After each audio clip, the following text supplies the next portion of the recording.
Hey guys, welcome back to my channel simplified banker. तो I hope कि आप सभी आरआरबी पीओ मेंस के लिए अच्छे से प्रिपरेशन कर रहे होंगे।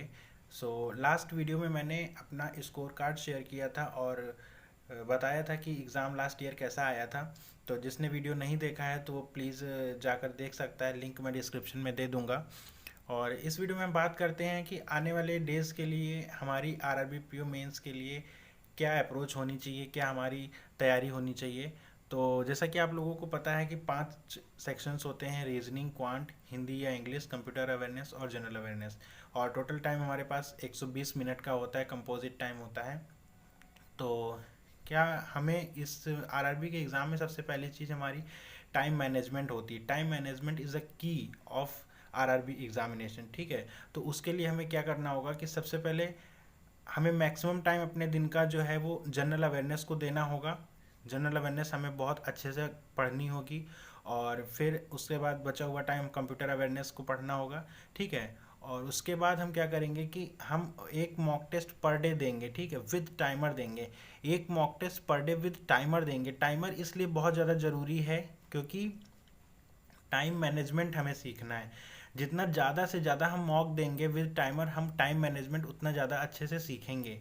मैं आपको सजेस्ट करूँगा कि प्लीज़ टाइमर के साथ मॉक टेस्ट दीजिए और उसके बाद मॉक को सबमिट करने के बाद फिर उसको एनालिसिस कीजिए। जो रॉन्ग होता है उसको देखिए, जो अनअटेम्प्टेड रहता है वो सॉल्व करिए, लेकिन मॉक हमेशा टाइमर के साथ ही दीजिए।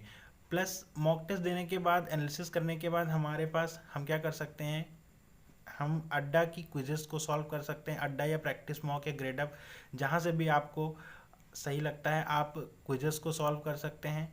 उसके अलावा रीजनिंग और क्वांट के लिए आप, या डीआई क्वांट के लिए आप डीआई सॉल्व कर सकते हैं। रीजनिंग के लिए आप मिसलिनियस टॉपिक्स को पढ़ सकते हैं। मिसलिनियस टॉपिक्स मेंस में बहुत इंपॉर्टेंट होते हैं क्योंकि रीजनिंग में क्या होता है कि पजल्स बहुत लेंदी आ जाती हैं। अगर पेपर टफ आता है तो हमें मिसलिनियस टॉपिक्स को ही करना होता है, ठीक है।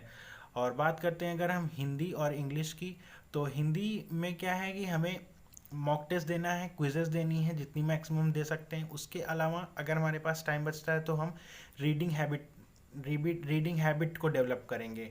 हम पर डे एक पैसेज को पढ़ेंगे और उसको समझने की कोशिश करेंगे, ठीक है। इससे क्या होगा कि हमारा माइंड सेट हो जाएगा हिंदी या इंग्लिश के लिए। अगर आप हिंदी चूज़ कर रहे हैं तो आप ज़्यादा रीडिंग करें, और इंग्लिश भी चूज़ कर रहे हैं तो सेम थिंग होती है क्योंकि दोनों ही लैंग्वेज सेक्शन होते हैं, ठीक है। ग्रामर पोर्शन में आपको ज़्यादा जाने की ज़रूरत नहीं है अब।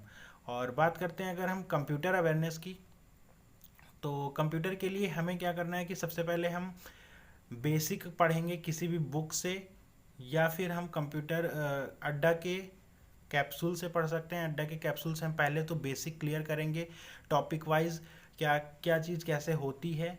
उसके बाद जब हम टॉपिक वाइज कर लेंगे, प्रीवियस ईयर क्वेश्चंस तो करने ही करने हैं, प्लस उसके अलावा हम करेंगे कि एमसीक्यूज़, टॉप एमसीक्यूज़ जो आते हैं अदर वेरियस साइट्स के, तो वो हम जितना ज़्यादा से ज़्यादा कर सकते हैं। और हाँ, बहुत ज़्यादा करने के मतलब उसमें नहीं जाना है, हमें मल्टीपल टाइम रिवीजन करने की बहुत ज़्यादा ज़रूरत होगी।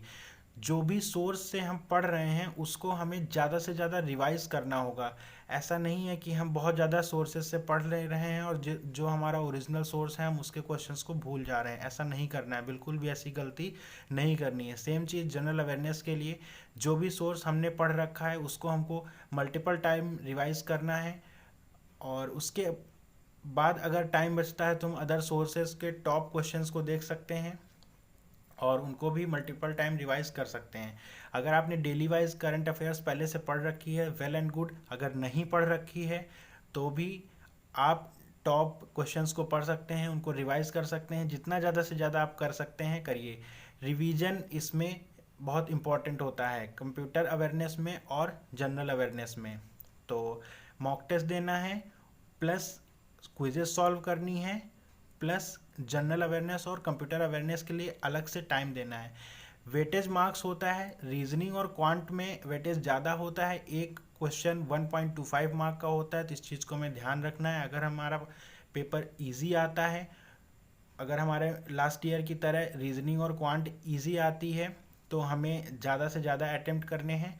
अगर पेपर मॉडरेट आता है, रीजनिंग और क्वांट का डुएबल नहीं होता है, तो हमें उसमें स्टक नहीं होना है। हमें हमें किसी भी सेक्शन में स्टक नहीं करना है और हमें पहले से ये चीज़ प्रेडिक्ट करके नहीं जानी है कि हमें कौन सा सेक्शन, डिपेंडेंट नहीं होना है किसी में स्पेसिफिक सेक्शन पे कि हमें ये सेक्शन करना ही करना है, और वहाँ पे जाके अगर वो सेक्शन थोड़ा सा मॉडरेट आता है तो हम अपना कॉन्फिडेंस लूज़ कर देते हैं। हमें ऐसा बिल्कुल नहीं करना। हमें 5 सेक्शन को कंप्लीट तैयार करके जाना है, और जो सेक्शन 2 या 3 सेक्शन ड्यूएबल होंगे हमें उनमें ज़्यादा स्कोर करना है, ठीक है। तो आई होप कि आप लोग समझ गए होंगे कि हमें क्या करने की ज़रूरत है। हार्डवर्क करिए, हार्डवर्क का कोई भी अल्टरनेटिव नहीं होता है। आज तक आपने जो नहीं किया है वो आपको करना है इन रिमेनिंग डेज में, ठीक है। Thank you so much and all the best for your exam, और थैंक यू फॉर वॉचिंग। अगर आपको वीडियो में कुछ भी अच्छा लगा है, कुछ भी समझ में आया है, तो प्लीज़ सब्सक्राइब करिए आगे और वीडियोज़ के लिए। Thank you so much.